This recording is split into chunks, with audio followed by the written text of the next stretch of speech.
amigos. Los psico-killers muchas veces no saben si están operando en la verdad o la mentira, en el mundo real o en el más profundo surrealismo.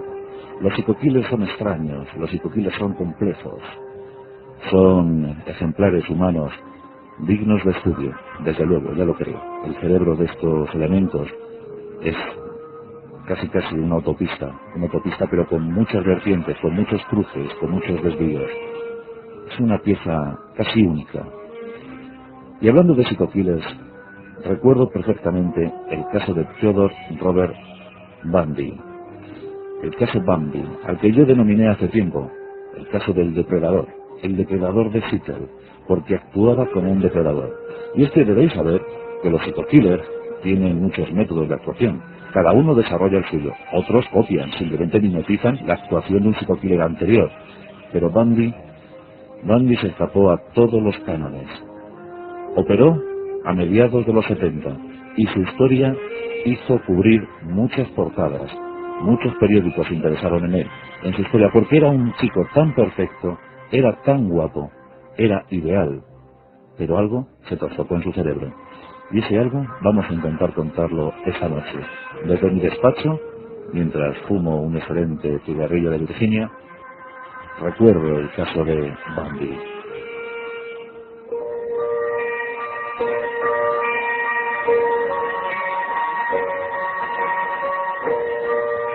El psico-killer siempre trabaja bajo ciclos temporales y emocionales.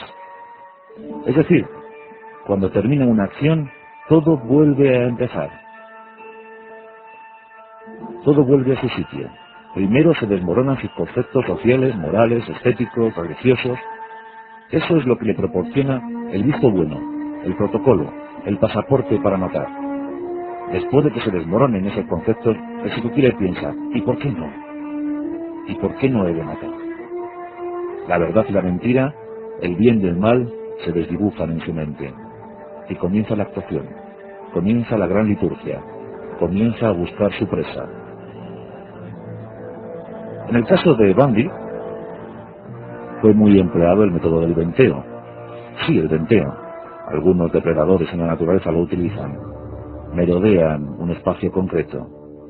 En los psico-killers puede ser un centro comercial, puede ser el patio donde juegan unos niños, puede ser una carretera comarcal, o puede ser un campus universitario.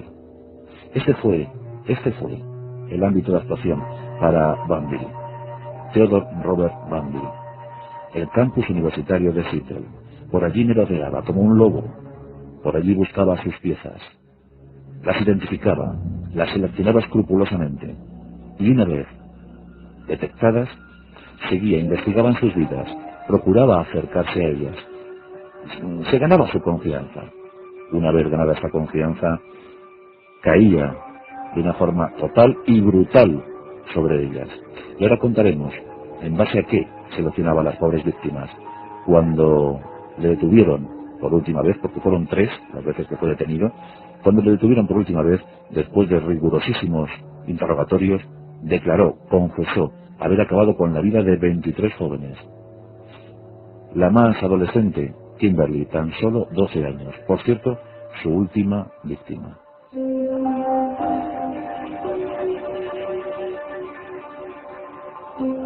Nuestro psico-killer nace en Seattle, nace en el año 1946 y, como os decía, es un niño perfecto. Es un niño guapo, guapísimo. Es un niño que avanza y progresa adecuadamente en los estudios. Es hijo de una secretaria y la secretaria le procura toda clase de privilegios. Al padre nunca le conoció, pero la madre ocupa los dos sitios, los dos lugares, el de padre y el de madre, y lo consigue. El único detalle es que cedió demasiado territorio al abuelo. El abuelo era un ser violento, era un ser temible, que sometió algún castigo físico al joven pequeño, al joven niño. Eso ya empezó a marcar el ánimo y el sentir de Theodore. Durante algún tiempo, Theodore se dedicaba a la cleptomanía, le gustaba robar, encontraba sensaciones inéditas, sensaciones que nunca había tenido. Le gustaba adentrarse en los almacenes y coger pequeñas piezas, pequeñas cosas. Poco a poco sus acciones fueron incrementándose. Incluso se habla que en alguna ocasión llegó a robar un árbol de 2 metros de altura de un invernadero. ¿Para qué quería un árbol? Para nada, lo tiró. Simplemente el hecho de robar, el hecho de sentir adrenalina por su cuerpo, eso le gustaba al guapísimo Theodor. Todos estaban fascinados con Theodor, todos pensaban que iba a tener una progresión meteórica, que tarde o temprano llegaría a ocupar un cargo destacado en la administración pública. Su madre así lo soñaba, era la gran ambición de aquella madre, secretaria pero que quería para su hijo lo mejor. Y Theodor pensaba cubrir las expectativas de su mamá. Claro que sí, y lo intentó. Lo intentó, pero no tuvo fortuna en los estudios. No tuvo fortuna. Él quería a Stephanie Braux. Stephanie era su ideal de belleza. Tenía un rostro simétrico, bien equilibrado, una melena larga, con raya en medio. Stephanie era guapa, pero Stephanie tenía muchos aires de grandeza. Stephanie quería también prosperar, y quería prosperar al lado de un hombre que tuviera todos los ingredientes, que tuviera todas las condiciones necesarias para prosperar. Pero Theodor no iba al ritmo necesario. Quería ser abogado, sí, y lo intentaba, aplicaba los codos, pero no, en su mente algo fallaba, algo estaba turbio. No conseguía esos estudios, no conseguía que esos estudios fueran los más adecuados. Bien, pues Stephanie le rechazó. Cuando Theodor tenía 20 años, sintió que su amor platónico, su amor de toda la vida, su amor desde la tierna infancia, le rechazaba. Y eso fue horrible para él.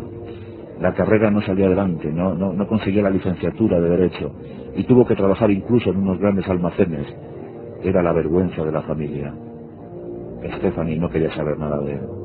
Y esto hizo que Theodor se adentrara en un mundo tenebroso, en un mundo oscuro. Hasta entonces había robado, y lo hacía por divertimento. Pero lo de Stephanie había sido demasiado fuerte. Su cerebro se trastocó y empezó a frecuentar los ambientes pornográficos. Pornografía violenta, sadomasoquismo. Eso es lo que le gustaba. Era un salto más en su tremenda mente. Ya el robo se quedaba pequeño, el sadomasoquismo era mejor. Frecuentaba el ambiente, frecuentaba algunos locales. Le gustaba mucho la pornografía, sobre todo con jovencitos adolescentes. Qué curioso el detalle que siempre buscaba el rostro de Stephanie en esas fotos. En esas imágenes siempre buscaba a Stephanie. Empezaba a preparar una tremenda e injusta venganza. Sí, Stephanie se iba a arrepentir de lo que había hecho. ¿Por qué le había rechazado? Él la amaba con todo su corazón. ¿Por qué Stephanie le había rechazado? Quiso ser un gran ciudadano. Quiso enorgullecer a su madre. Quiso rendir honor a su abuelo. Y quiso que Stephanie se sintiera orgulloso de él. Empezó a aplicarse en los estudios. Sí, empezó a sacar adelante esa licenciatura.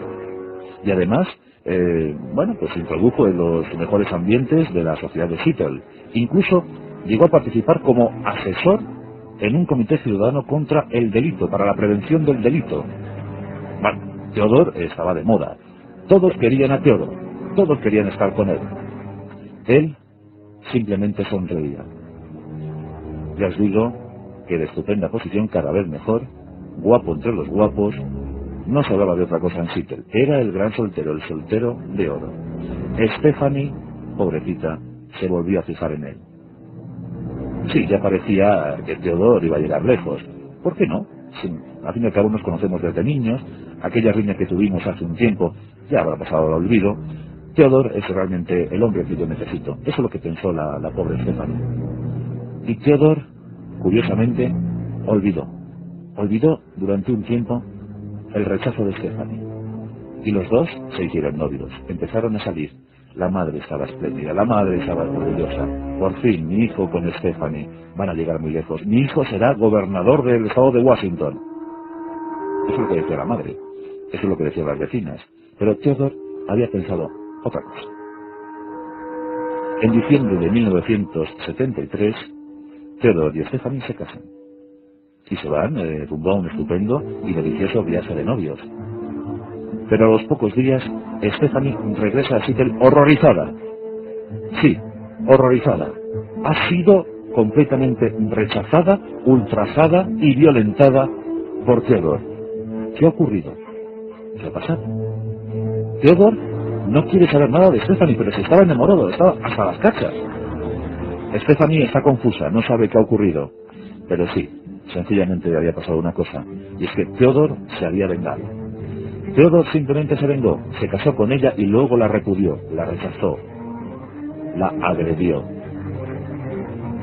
Stephanie estaba humillada. Pero Theodore estaba lanzado a un camino sin retorno. Les digo que frecuentaba los ambientes pornográficos. También se había convertido en un voyeur. Le gustaba mirar a las jovencitas. Buscaba sitios ocultos para desafiar, para mirar cómo se desnudaban en los vestuarios, cómo paseaban o cómo hacían gimnasia. Le gustaba ver la forma de las jovencitas, esas curvas. Estaba encantado, estaba fascinado. Luego sentía vergüenza. Luego cierto que luego llegaba a su casa y sentía vergüenza, como después confesó años más tarde. Pero el morbo le incitaba a seguir. Cada noche saltaba a la aventura, cada noche buscaba jóvenes a las que mirar. Las miraba escrupulosamente, detenidamente. Se detenía minuto a minuto en su fisonomía. Quería averiguarlo todo sobre ellas. Sus ojos, su nariz, su boca, su cuerpo. Quería saberlo todo sobre ellas. Y lo imprescindible, siempre buscaba a jovencitas que se parecieran algo a Stephanie. Qué curioso. Y así, durante unos días.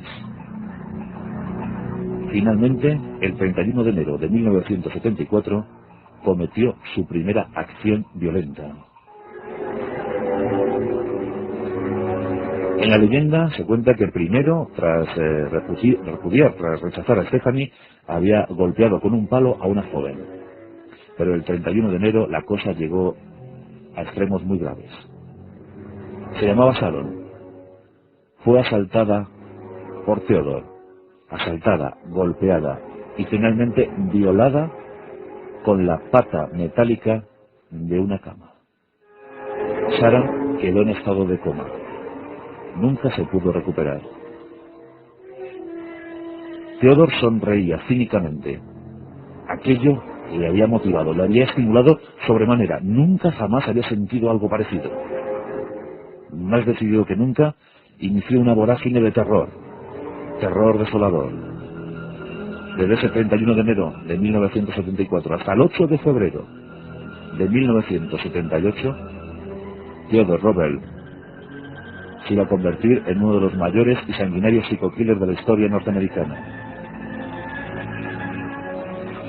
Sus acciones paralizaron a toda una sociedad. Nadie sabía muy bien quién era el que estaba actuando. Porque, claro, hay que contar que Theodore ante eso seguía como ciudadano ejemplar. El guapísimo Theodore Robert. Caramba, ¿quién puede pensar algo extraño de Theodore? Merodeaba por el campus universitario de Seattle y allí las iba eligiendo. Se comenta que estropeaba los coches de estas chicas para acercarse a ellas. Los estropeaba primero, la chica se acercaba, veía que el coche no arrancaba, él se acercaba gentilmente, y decía, pero yo te lo puedo arreglar. Colocaba la pieza que había sustraído previamente, y así se iniciaba una relación que daba como consecuencia algo fatal, y es la muerte de la joven. Luego también hacía incursiones, le gustaba mucho la aventura de hacer una incursión en una residencia de estudiantes. En una ocasión asaltó 4 habitaciones distintas, con el resultado de 2 muertes. Y yo os digo que la actuación era extremadamente violenta. Las golpeaba con un martillo, las podía violar anal, vaginalmente, utilizaba todas las piezas que tuviera a su alcance, las utilizaba. La violencia era extrema, el sadomasoquismo. La mente estaba realmente perturbada, estaba viviendo una sensación surrealista, una sensación tremenda. Los mecanismos químicos de su cerebro, desde luego, andaban muy alterados en ese tiempo. Una tras otra fue acabando con esas chicas. Todas, curiosamente, se parecían a Stephanie. En ese momento nadie lo sospechó, nadie se percataba, claro. Mientras tanto, él mantenía su vida ejemplar. Tenía siempre una novia. Cuando ésta se cansaba de él, pues se hacía con otra. No tenía ningún problema. Siempre había chicas en Seattle dispuestas a ser novias de Theodore Robert. En una ocasión viajó a Florida. Se encontraba en la playa. Habían alquilado un apartamento. Se encontraba con Magan, con una novia a la que golpeaba y bueno, pues practicaba con ella experiencias sexuales extremas también, muy, muy tremendas. Pero Magan estaba complacida, ¿no? Parece que no le parecía mal. Pues fijaos, en un día, Theodore se acercó a la playa, ligó con una joven, se la llevó a un almacén perdido y oscuro, allí la violó y la asesinó. Después de eso, volvió a la playa, volvió nuevamente a establecer relación con otra joven, se la volvió a llevar al almacén, la violó y la mató. Todo esto a base de golpes tremendos. Eso sí, no las mutilaba. Mató a esas dos jóvenes. Después se cambió, regresó al apartamento y tuvo la suficiente sangre fría como para salir con su novia a cenar como si nada hubiese pasado. Y es que, según contaron los psiquiatras posteriormente, Theodore es como si viviera dos realidades. Uno era el Dr. Jekyll y otro Mr. Hyde, desde luego. O sea, era capaz de matar a dos chicas y después irse a cenar con su novia, tranquilamente, después de haber limpiado sus manos de sangre. Ese era Theodore Roberts. Tremendo. Bundy se iba haciendo ya con un sitio hegemónico en el catálogo de psicokillers norteamericanos. Y así fue cometiendo una acción tras otra. En otro momento asaltó una residencia estudiantil y en este caso iba con un martillo, armado con un martillo. Violó a 4 jóvenes, 4 que previamente había seleccionado. Se estuvo divirtiendo de lo lindo. Todo esto lo consiguió en pocas horas. 2 de ellas murieron víctimas de los martillazos. Otras 2 no murieron, pero quedaron seriamente tocadas, porque Robert no se detuvo en detalles. Las golpeó salvajemente. Quedaron en coma. Jóvenes de 20 años, de 22, de 23. Tremendo. Pero como todos los psicokillers, este infame cometió algún error. Algún error. Un error que no consiguió salvar la vida de su última víctima, una pobre chica, Kimberly, de 12 años. Pero que sí os voy a detallar. Antes, sí que es cierto que le habían detenido, por algún motivo o por otro, pero estaba en preventivo, en situación preventiva, y había logrado escapar, en 2 ocasiones. Pero nos acercamos a ese año de 1978.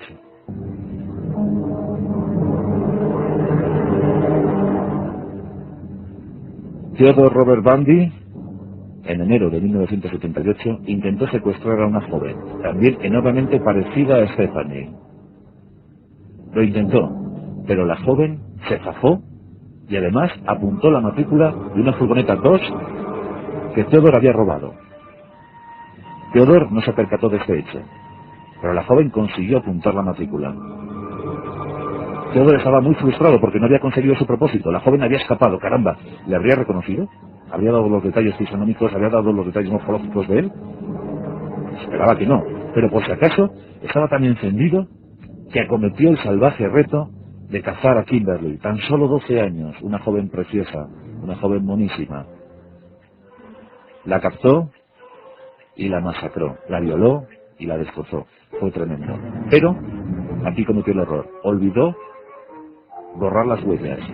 Todo esto se produjo dentro de la furgoneta 2, y esta la abandonó en un campo.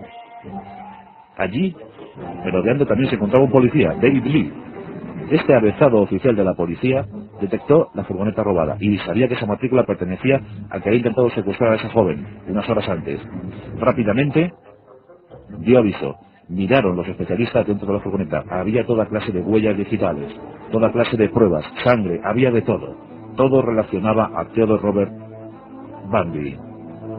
Esta vez sí, esta vez fue cazado. Cuando le apresaron, no reconoció nada. E incluso hablaba de estos crímenes como en tercera persona, como si él no hubiese sido. Sí, conocía detalles, sabía cosas, pero él no se implicaba. Él decía, lo contaba todo como si fuese un mero espectador, como si hubiese sido un simple espectador que hubiese estado viendo un programa tétrico de televisión. Poco a poco le fueron sacando esos detalles. En el año 1979 confesó 23 asesinatos. 23. Uno tras otro.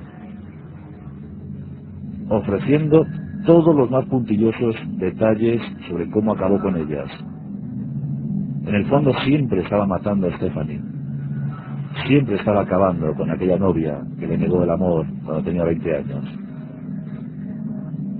Este claro perturbado estaba muy mal.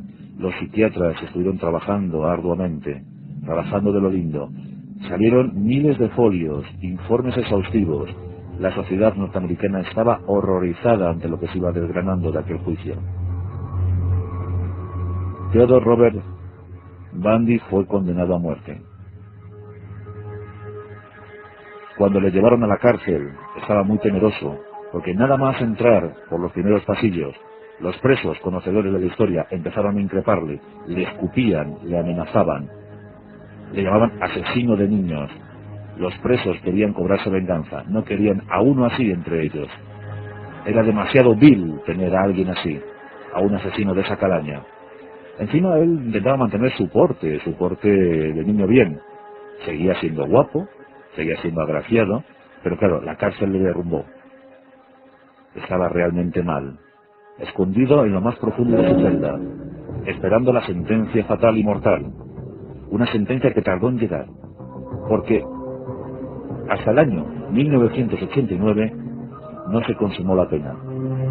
Pero fijaos que él fue condenado a silla eléctrica. La cárcel, la penitenciaría, recibió más de 1000 peticiones para ver cómo se consumaba la sentencia, para ver cómo se ejecutaba al asesino, al psico-killer. Más de 1000 peticiones. Todo estaba dispuesto para que se consumara el acto. El día en el que se iba a celebrar la ejecución, la radio local lanzó un mensaje al que se sumaron muchísimas radios.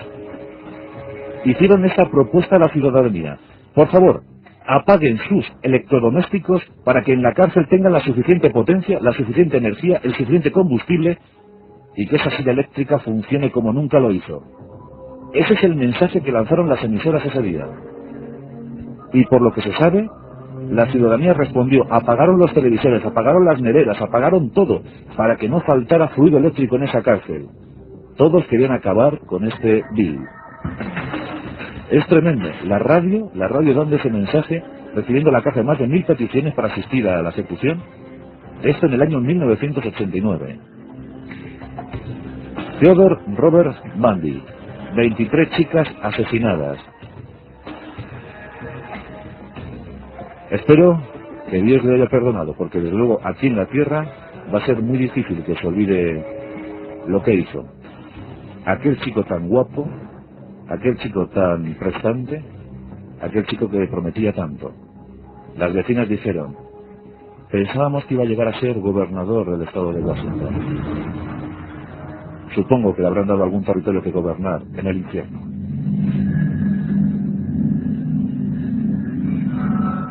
La Rosa de los Vientos, con